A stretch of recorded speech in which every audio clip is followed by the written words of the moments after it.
Hello and welcome to 100 Yards of Football, Sports Talk Radio. We are now on the Believe Podcast Network, so make sure you tune in and listen to our podcast. You may be listening to it right now, and make sure you watch our live video. Today, we've got a player profile on Seattle Seahawks, Alton Robinson. How's it going, Mr. Logan Landers? He's going to tell us all about it. Man, I'm doing pretty good. Had a good weekend. Had a lot of football to watch, a lot of SEC, got some NFL. We got two games tonight, which is a little bit different. So I'm looking forward to watching those, man. But, yeah, I'm ready to talk about some Alton Robinson, ready to show him some love. And let's get into our I would call it a world-famous slide deck at this point, showing you guys some of the pictures and some of the stats I wrote down. And for all you guys on the podcast, don't worry. I'm going to describe everything just like I got it on the screen. I got y'all covered. You're just going to be missing a couple pictures, but exact same. And shout out to your boys that you were able to do the podcast with on the Seahawks. He wasn't able to join us today, but we want to go and give them a quick shout out for having you on the show. So you can give them a quick shout out.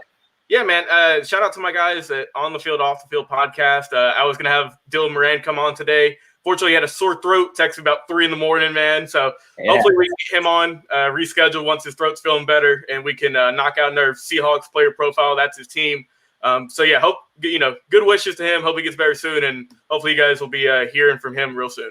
Absolutely. Shout out to them, and we hope to have them on the podcast really soon. And if you would like to have Logan, our host Vincent Turner, our two-time All-American host Bobby Butler, our coach Jones previews, he's got a great coaching staff, or even for our basketball segment, Coach Brian Spencer. If you'd like to have any of them on the show, then just contact us and let us know. Even if you want to have me on the show, I'm a producer, mostly producing the show, but we're going to get into this preview for Alton Robinson. So take it away there, Logan.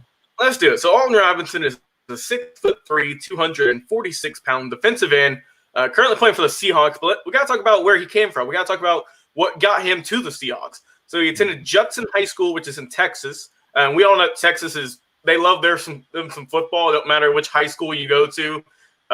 Football is like a religion to them, I would say. They love them some, especially high school, man. High school football in Texas is no joke. I've seen multiple, high schools that look like NFL stadiums out there. It is insane. So definitely a good crop of kids out there that were playing in Texas. And Judson, high school is no slouch.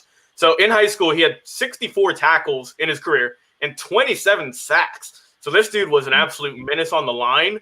He was able to just work his magic against all the offensive linemen and just get to that quarterback, get to that running back. Just it seems like every play, the way he was, hurting these guys. So he was originally committed to the Texas A&M Aggies. Yeah, and he was with the Aggies, but he may have fought through a couple of on the field, off the field ideas before he was able to really continue with them. But after he was with the Aggies, he was highly recruited. He was recruited by Alabama, he was recruited by Texas, and he was even recruited by Michigan.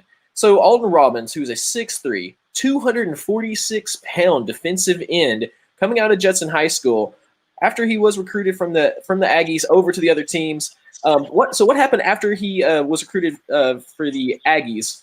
Yeah, so he also got, like I said, he also got recruited by Alabama, Texas, and Michigan, which are those are some very high-profile teams. But he had a scholarship withdrew due to some legal issues. But you guys know we like keeping on the field here. If you guys want to find out what happened, everyone's got Google now, so you can find out what happened to him, why he got his scholarship pulled.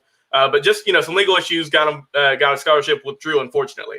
So he had to start from the bottom once again. Basically, he had to go at a JUCO at Northwestern Oklahoma A&M.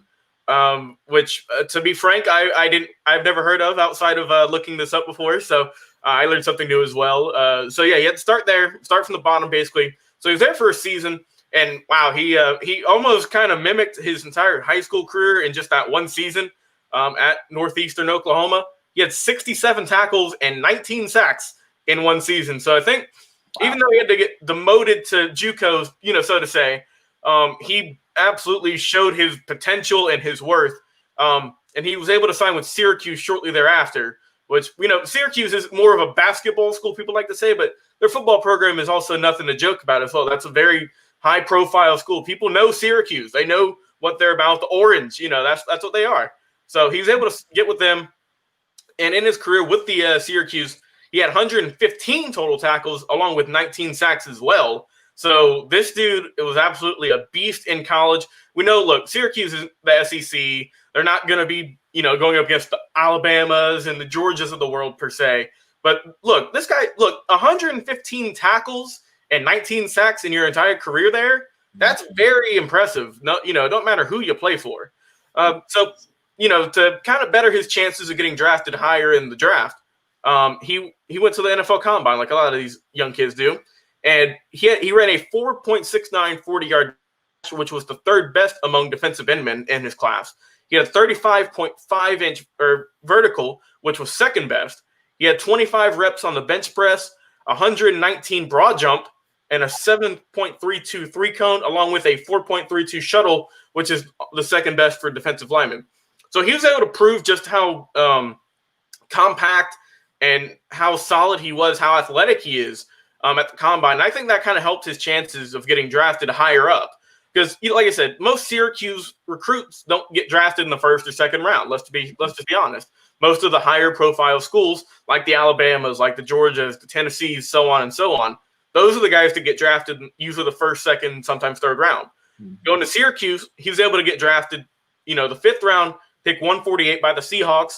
And look, hey, fifth round, that's nothing to be, that's nothing to hang your head over, especially how this guy had to start his college career basically from the ground up from, after getting drafted or after leaving high school, starting at a junior college and then working his way back up to, Division I football with Syracuse, doing great at the Combine, then gets drafted by the Seahawks. So a really good story, really good story for this guy, able to, get his life turned around and all that good stuff.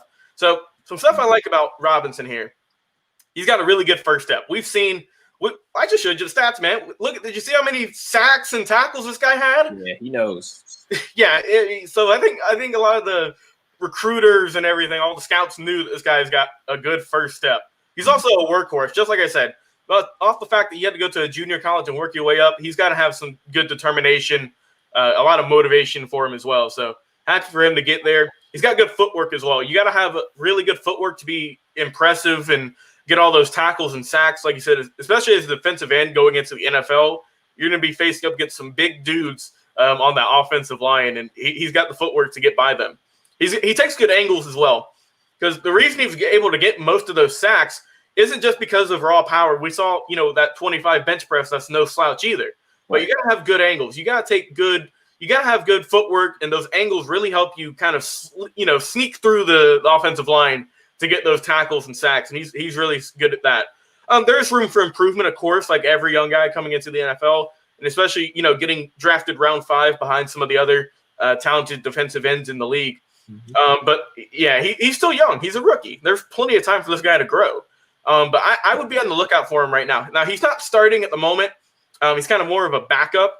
But he did have in that picture I got over there, he got a sack against Dak Prescott from the Cowboys a couple weeks ago, and late in the fourth quarter that kind of helped secure the victory. So there's just a little flash of his potential right there. But overall, I think he has about 3 to 4 tackles on the season. But like I said, usually as a backup or a substitute, you're not going to be able to play that much. And the Seahawks, their defense is not the best at the moment. But Robinson could definitely kind of sneak his way into the starting position if, things don't work out. They're undefeated on the year so far. Yep. I believe 3-0 and 4-0. So he could definitely sneak in there if that defense kind of continues to struggle. He could definitely be a plug-and-play type of player and help out that defense just a little bit. But I think this guy's going to be a bit of he's going to give the quarterbacks a couple of nightmares in a couple of years. Once he gets a little bit stronger, a little bit faster, because like I said, coming out of college, it's hard to adjust to the NFL for a lot of guys, especially on the defensive side of the ball, because you have to learn new schemes, new plays, and especially this year, with training camps and all kind of being cut with everything happening, that really hurts the defensive side of the ball. We've seen that with about every team in the NFL and college. Their defenses aren't sharp.